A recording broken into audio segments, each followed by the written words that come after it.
గుణ dare చేసి వీడిని పట్టుకున్నాడు. 4 తగిలించి ఇక్కడ తీసుకొచ్చాం. ఇంత హెల్ప్ చేసిన నాన్నకు థ్యాంక్స్ చెప్పడం నా రెస్పాన్సిబిలిటీ.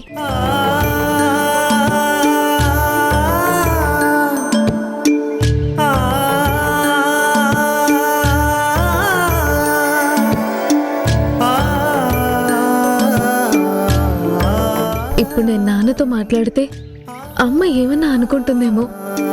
మొన్న నాన్న మాటలకు బాగా ఫీల్ అయింది. హెల్ప్ చేసినందుకు నాన్నకి థ్యాంక్స్ చెప్పాలా, అమ్మ బాధపడుతుందని మానుకోవాలా? ఇప్పుడు సైలెంట్ గా ఉండడమే మంచిది.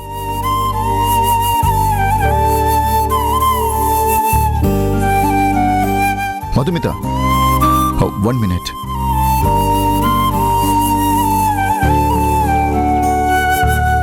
రీసెంట్గా జరిగిన ఇన్సిడెంట్లో నేనన్న మాటలు నిన్ను హర్ట్ చేసుంటే ఐఎమ్ సారీ. మీరు నాకు సారీ చెప్పడం ఏంటి నాన్న? నేనే మీకు థ్యాంక్స్ చెప్పాలి. రాత్రి పోలీస్ ఆఫీసర్ గారు మీ గురించి చెప్పినప్పుడు నేను చాలా ప్రౌడ్గా ఫీల్ అయ్యాను. మీరు చేసిన రిస్క్ని అప్రిషియేట్ చేయకుండా ఉండలేకపోతున్నాను. You have done a good job. మీరు కష్టపడి నా కష్టాన్ని తొలగించారు, నా మనసుకి ప్రశాంతత కల్పించారు. చాలా రిలాక్స్గా ఫీల్ అవుతున్నాను నాన్న.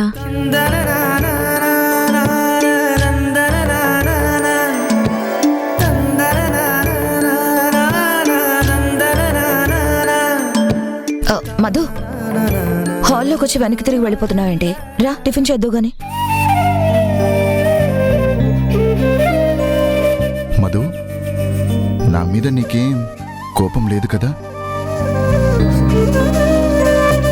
నిజంగా హ్యాపీ ఫీల్ అవుతున్నావా? ఫార్మాలిటీస్ ఏం లేవు. ఒపీనియన్ ఏదైనా ఉంటే స్ట్రైట్గా చెప్పు. అయ్యో అదేం లేదు. I'm very happy. ఓకే, నువ్వు హ్యాపీనే, ఐఎమ్ ఆల్సో హ్యాపీ. కానీ ఇంకా కొందరికి నా మీద మనసులో కోపం ఉందని నేను అర్థం చేసుకోగలుగుతున్నాను. అవేవో ఆ క్షణంలో ఆవేశంలో అన్న మాటల్ని మన్నిస్తే నేను కూడా నీలాగే హ్యాపీగా ఫీల్ అవుతాను. అదేదో ఆలోచన మాట జారక ముందు ఉండాలి. ఆ తర్వాత సవరణలు వివరణలు చెప్పే వాళ్ళకి బాగుంటాయేమో కానీ వినేవాళ్ళకి సర్దుబాటు చేసుకోవడానికి, నచ్చ చెప్పుకోవడానికి ఇబ్బందిగానే ఉంటుంది. అభిమానాలు దెబ్బతిన్న తర్వాత కుదుట పడ్డం అంత తేలిక కాదు. పొరపాట్లు చేయని వాళ్ళుండరు. పశ్చాత్తాపం, పరివర్తనకు మించిన దిద్దుబాట్లుండవు.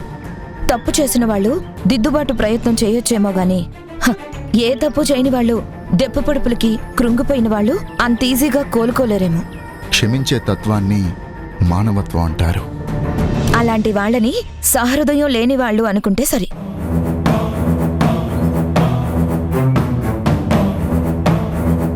అమ్మో, వీళ్ళిద్దరి మధ్య ఇంకా డిఫరెన్సెస్ పెరుగుతున్నాయే కానీ తగ్గడం లేదు.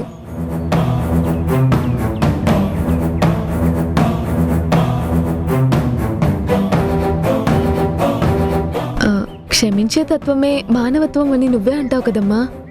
అనడం వేరు, ఆచరించడం వేరు. అది అంత ఈజీగా అందరికీ సాధ్యమయ్యే పని కాదు. అందరి తొందరపాట్లకి మనం తలదించుకుంటే బతుకు కష్టమైపోతుంది. అడుగు ముందుకు వేయలేం. పొరపాటుని ఒక్కసారి ఓపిక పడతారు కానీ అది అలవాటైతే చాలా కష్టం.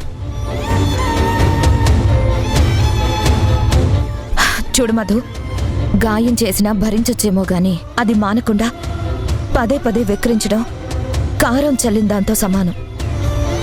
గాయం వల్ల కలిగిన బాధ కన్నా అది మరీ బాధగా ఉంటుంది. ఆ బాధ అనుభవించిన వాళ్ళకి మాత్రమే తెలుస్తుంది. మర్చిపోవడం అంత ఈజీ కాదు.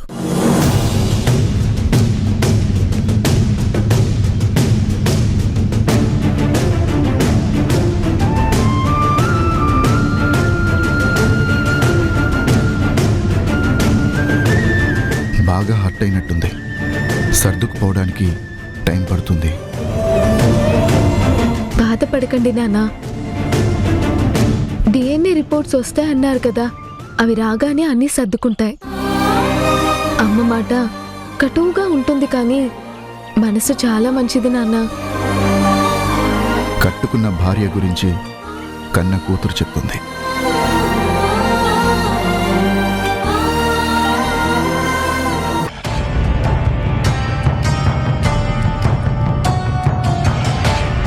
అందరికీ గుడ్ న్యూస్. డిఎన్ఏ రిపోర్ట్ ఎల్లుండి వస్తున్నాయి. డిఎన్ఏ రిపోర్ట్స్ వచ్చేస్తున్నాయి.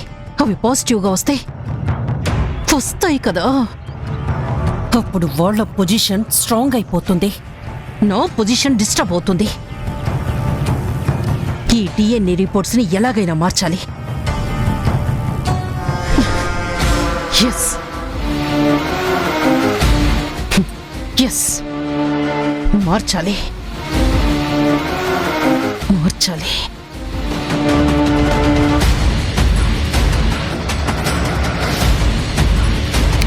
ఎన్ని రకాలుగా ట్రై చేసినా సోర్స్ దొరకడం లేదు.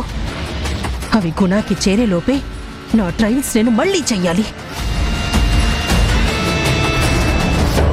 అసలు ఈ లోపు ఫస్ట్ ఆ రిజల్ట్స్ ఏమొస్తున్నాయో తెలుసుకోవడం ఎందుకైనా మంచిది అని నాకెందుకో సిక్స్త్ సెన్స్ చెప్తుంది. కానీ ఎలా తెలుస్తాయి? ఎవరిని కాంటాక్ట్ చేయాలి?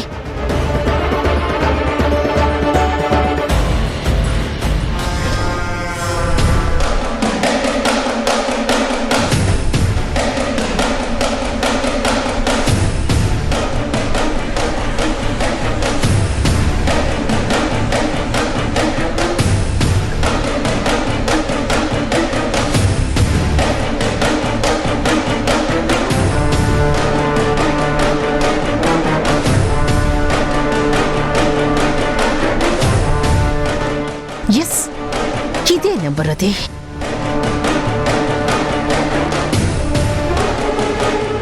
కానీ ఈ ఫోన్ నుంచి చేస్తే ఎంతైనా డేంజర్.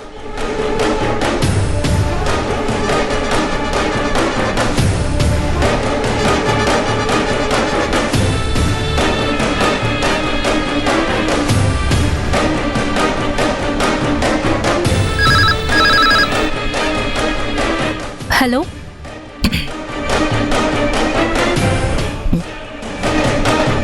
మేము కొన్ని రోజుల క్రితం శాంపిల్స్ ఇచ్చామండి. వాటి రిజల్ట్స్ నాకు అర్జెంటుగా కావాలి. రేపు వస్తున్నాయని మెసేజ్ కూడా వచ్చింది. నేనేమో వేరే అర్జెంట్ పని మీద బయటకు వెళ్తున్నాను. కొంచెం ఫోన్లో అయినా రిపోర్ట్స్ పంపించగలరా, లేదా నోట్తో చెప్పగలరా? మీ డీటెయిల్స్ చెప్పండి. నా పేరు జనని అండి, వైఫ్ ఆఫ్ గుణశేఖర్.